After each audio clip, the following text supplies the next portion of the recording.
I laughed. Not loudly. Not the kind of laugh that fills a room. Just a quiet exhale through my nose. The kind that comes when something is so absurd you don't quite know what else to do with it. My brother had just handed me a document thick, official, full of legal language I had seen before, and he was watching my face the way a man watches a door he expects to fly open any second. I kept my face still.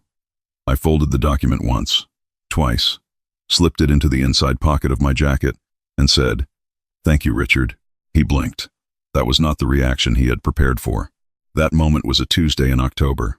I was 63 years old, standing in the lobby of a law office in Columbus, Ohio, wearing the same charcoal blazer I had worn to my daughter's college graduation 11 years earlier. And I was the only person in that building who understood what was actually happening. But I am getting ahead of myself. Let me start where it actually started, because none of this makes sense unless you understand what my brother and my wife built together and how long it took me to see it clearly. My name is Walter. I spent 31 years building a small but profitable commercial contracting company. Nothing glamorous. We did renovation work for office buildings, the occasional municipal contract, a lot of steady, unglamorous work that paid well and required real skill. At our peak, we had 22 employees, a good reputation in central Ohio, and a clean balance sheet. I was proud of it. It was the kind of business my father would have respected, built slowly, owned outright, no corners cut. I married my wife, Carol, when I was 34. She was 31. We had one daughter together, a girl named Paige, who is now 32 and lives in Denver with her husband and their 2 kids. Carol was smart, organized, charming in social situations. In the early years, she helped with the business answering phones, keeping the books before we could afford a proper accountant. She knew the company from the inside. She knew every account, every relationship, every number. My brother Richard was 8 years younger than me. He came to work for the company when he was 26, right after a failed attempt at starting his own landscaping business. I hired him without hesitation. He was family. I gave him a salary, a title operations coordinator, and eventually a small ownership stake, 5%, because I wanted him to feel invested. I trusted him completely in the way you only trust someone you have known since they were born. For about 15 years, everything was fine. Business was good. Richard was useful. Carol managed the household, stayed involved in the finances, and somewhere along the way, the 3 of us became the kind of unit that people from the outside probably looked at and thought, "That family has it together." I believed that too, for a long time. The first thing I noticed, and I mean really noticed, not just filed away without thinking, was a change in the way Richard and Carol spoke to each other when I was in the room. It was subtle. The way people speak when they have recently spoken privately, finishing each other's thoughts in a way that was slightly too fluid. An ease that I had not observed before, or maybe had observed, and simply decided not to examine. I was 60 years old when I started paying attention. I told myself I was being paranoid. I told myself that they were family, that they had simply grown closer over the years in the natural way that happens in families, that I was projecting insecurities I didn't know I still carried. I went back to work. I finished a municipal contract on time and under budget. I took Carol to dinner for our anniversary, and she smiled at me across the table, and I decided, consciously, that I had invented a problem that did not exist.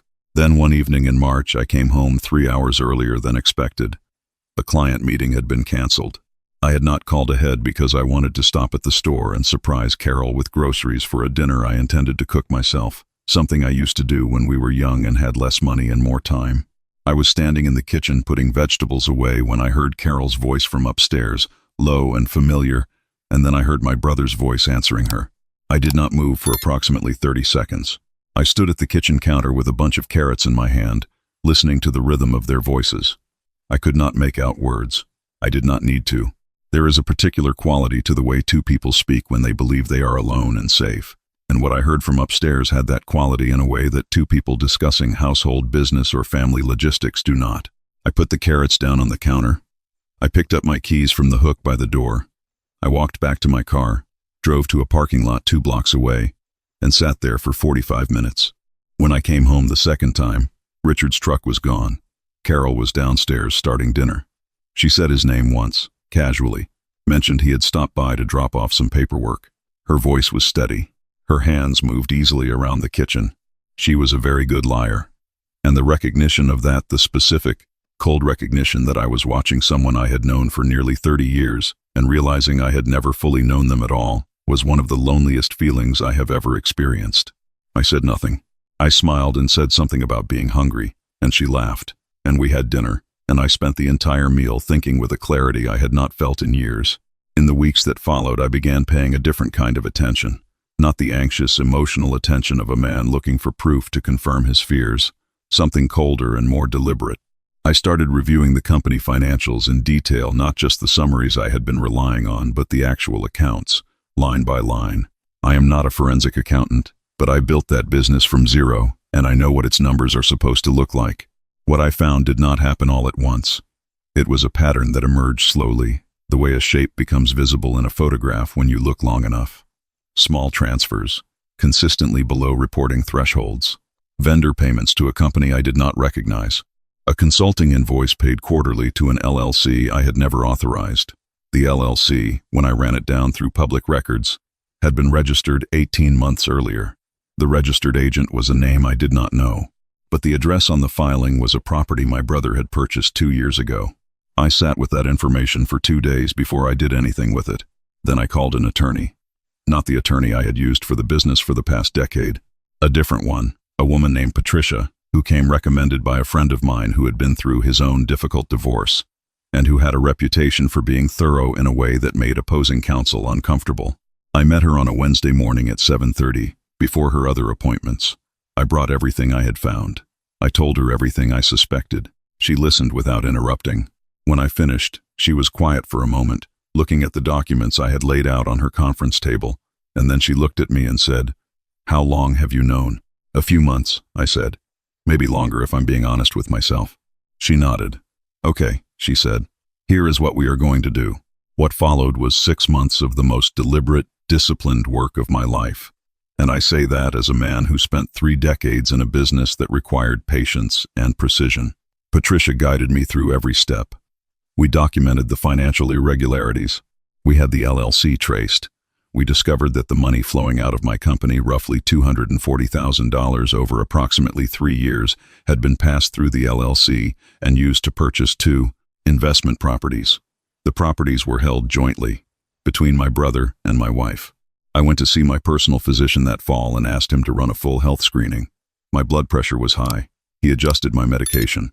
I did not tell him why my blood pressure was high. I went home, took my new prescription, and spent the weekend reorganizing my will. The thing about building a business over 30 years is that your assets are not simple. The company itself, the real estate the company owned, the equipment, the retirement accounts, the personal property, it was a complicated picture. Carol understood parts of it, but not all of it. And what she and Richard had not understood, what I suspect they had been in the process of trying to map out, was how the company's ownership structure actually worked. The 5% I had given Richard years ago was real, but the rest of the structure had layers to it, a combination of a family trust I had established when Paige was born and a corporate structure that an attorney had helped me set up during a liability scare 15 years ago. That structure, as it turned out, was the thing that saved me. Patricia explained it to me clearly. Because of the trust structure, the majority of the company's value was held in a way that was not straightforwardly marital property.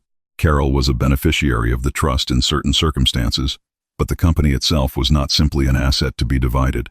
The 2 investment properties that Richard and Carol had purchased with the diverted funds were a different matter that was fraud, and it was documented. But that was also leverage, and I understood leverage. I did not tell Carol what I knew. I did not tell Richard. I behaved, through all of it, as I normally behaved. I went to work. I came home. I had dinner with my wife. I attended a family gathering at Thanksgiving where Richard sat across the table from me and passed the rolls and made a joke about football, and I laughed at his joke and refilled his glass and thought, very clearly, "You have no idea." I want to explain that this was not easy. I want to be honest about that, because I think people sometimes imagine that acting calmly when you are in pain is a sign that the pain isn't real. It was real. There were nights when I lay awake until 2 in the morning with a weight in my chest that I can only describe as grief. Grief for the marriage I had believed I was in, grief for the trust I had extended to the only sibling I had, grief for the version of my own life that I had apparently been living in my head. There is a specific loneliness in discovering that people you loved were performing a version of your relationship while conducting a completely different one alongside it. But I had Paige, and I had not yet told her anything, which was one of the most difficult decisions of that entire period. My daughter had no idea. She adored her uncle. She called Carol every Sunday morning out of habit and routine. She had built her relationship with her mother over 32 years, and all of it was real to her. I did not want to call her on a Sunday morning and say, "Your mother has been helping your uncle steal from me, and by the way, they have also been together, and I am sorry to tell you this while you are making coffee in your kitchen in Denver." I wanted to have the whole picture ready before I said a word. I wanted to have the legal situation resolved so that what I told her would be news about the past, not a crisis she would feel compelled to fly home and step into. So I waited, and I worked with Patricia, and by the time October arrived, we were ready. I had filed for divorce. Carol had been served on a Thursday morning, at the house, by a process server, while I was at the office. Patricia told me Carol had called twice before I even finished my morning coffee. I did not take either call. I sent a single text. All communication goes through my attorney. Richard called me that evening. I let it go to voicemail. His message was brief and strained. He said he thought we should talk. He said there had been a misunderstanding. He said he was sorry. I listened to the message twice, then deleted it, then drove home to the house I was still legally entitled to occupy, and made myself a very good dinner from scratch. I made braised short ribs. I opened a bottle of wine I had been saving for 3 years. I sat at my kitchen table alone and ate the whole thing, and it was one of the most peaceful evenings I had had in a long time. Carol had moved into a rental, temporarily, on the advice of her own attorney. She had retained counsel quickly, a man named Gary, who had a reputation for aggressive divorce litigation in Franklin County, and who, I was told through Patricia, intended to seek a significant share of the marital estate. Carol apparently had been consulting with Gary for some time. She had come to the table prepared. She had documents. She had records. She had, according to Gary's initial filing, an argument that she was entitled to a substantial portion of the company's value based on her years of involvement in the business, her contributions to its growth, and the length of the marriage. I read the filing. I read it carefully. And then I called Patricia and told her I was ready. The meeting at the law office was in October, a Tuesday, as I mentioned. Both attorneys were present. Carol was there. I had not seen her in 6 weeks.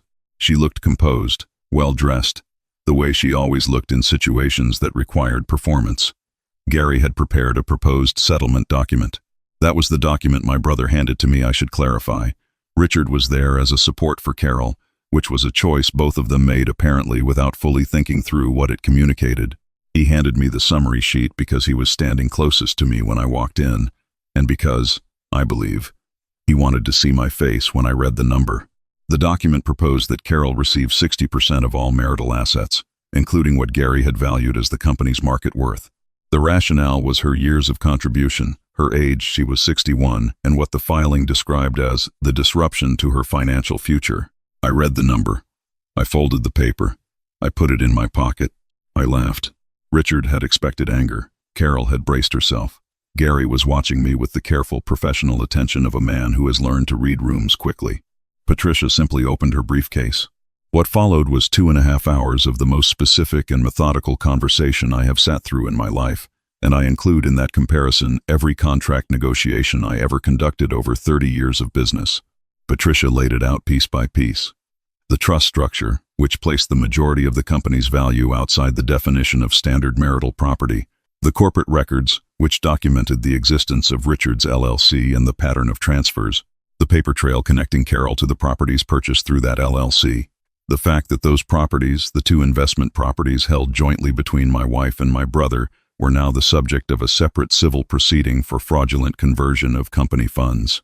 Gary had not known about the civil proceeding. I watched him understand that in real time.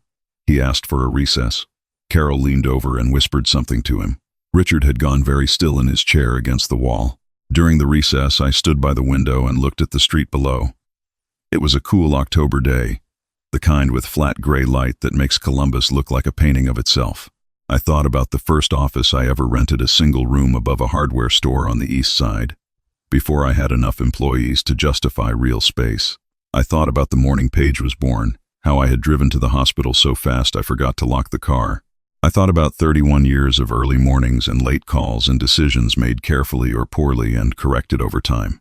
I thought about all the things I had built that were still mine.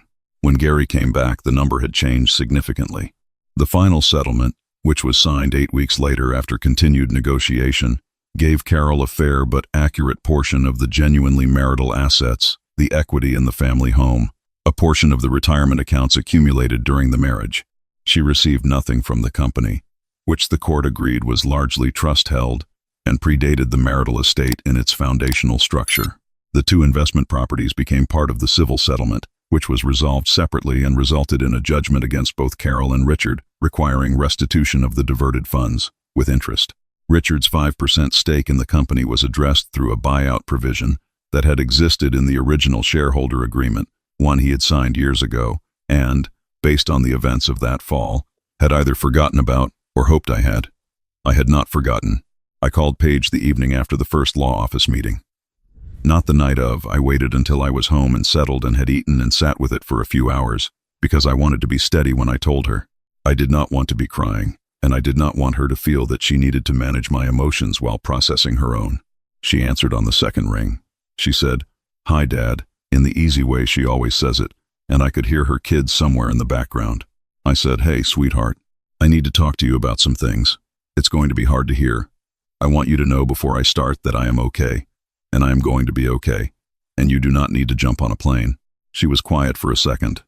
Then she said, "Okay," I told her. Not everything at once, not all the legal detail, but the essential facts.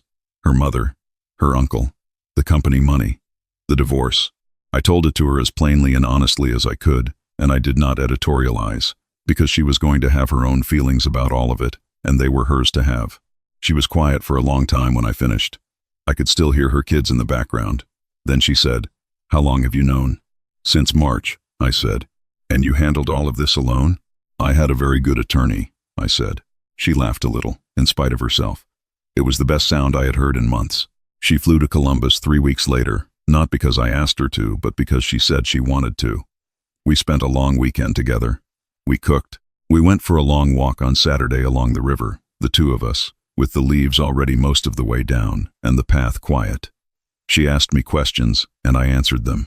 She asked me how I felt, and I was honest about that too, not the cleaned-up version of honest, the real version, which included admitting that it had been a very difficult 6 months, and that there had been nights I did not know quite who I was anymore. She took my arm while we walked and didn't say anything for a while. Then she said, "You're the same person you always were, Dad." I said, "Yeah, I think so." "You're more than the same," she said. "You're the person who handled all of this and still fed me dinner and never made me carry it with you." I didn't have much to say to that. We kept walking. Her relationship with her mother became something she navigated on her own terms, in her own time, which is how it should have been. I did not tell her what to do with that. I had raised her to think for herself, and she did. My relationship with Richard was finished. There is nothing theatrical about that. I did not need a dramatic conversation or a final confrontation. The civil judgment said what needed to be said. I have not spoken to him since October. In the spring, I promoted 2 people inside the company who had deserved it for years. I hired a new operations manager, a former site supervisor from a competing firm who had a reputation for solving problems before they became problems, which is the only kind of person worth hiring for that role. The company had a strong year. The best revenue we had posted in 6 years, actually, which was either a sign of good management or irony or both. I sold the family home in April. It was too large for one person and full of a particular kind of quiet that had gone from comfortable to something else. I moved into a smaller house, a craftsman bungalow on the Near East Side that needed some work, which was fine because I knew how to do the work and I had been meaning to use my hands again for a long time. I spent several evenings that spring doing things that were simple and physical and satisfying, repairing a porch railing, repainting the front door, replacing the kitchen hardware with something better. I listened to the radio while I worked. I was very content. Paige calls on Sundays now. Sometimes her kids get on the phone. Her older one, who is 7, recently became intensely interested in what exactly a contractor does, and I spent 25 minutes explaining demolition and load-bearing walls in terms a 7-year-old would follow, and I was aware, sometime during that conversation, that I was happier than I had been in years. Not the performed happiness of a man who has decided to be fine, actual happiness, the quiet kind. I think sometimes about the moment in the parking lot, 2 blocks from my house, with the carrots sitting on my kitchen counter. I think about the fact that I could have gone back inside immediately. I could have gone upstairs and confronted them and let the whole thing explode in real time. I know what that version looks like. I have seen it in other people's lives.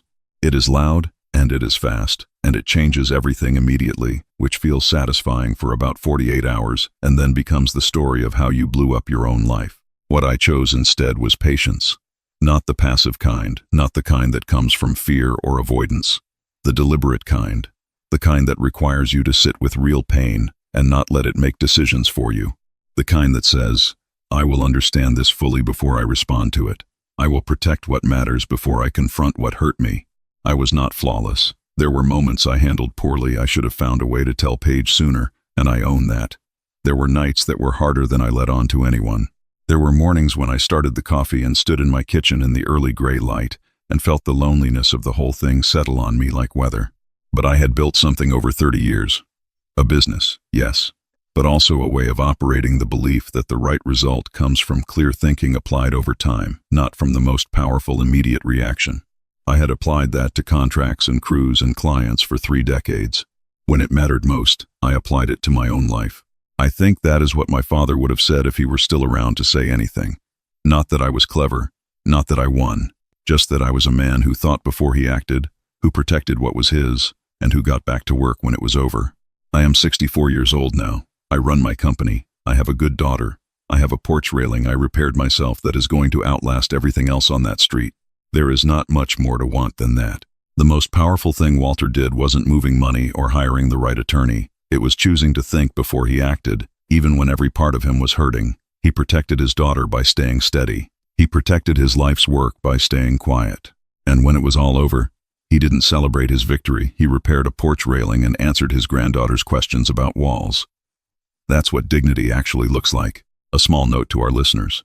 This story was created and imagined by AI, crafted to bring you an entertaining listen and leave you with something real to carry forward, because even fictional lives can hold very human truths.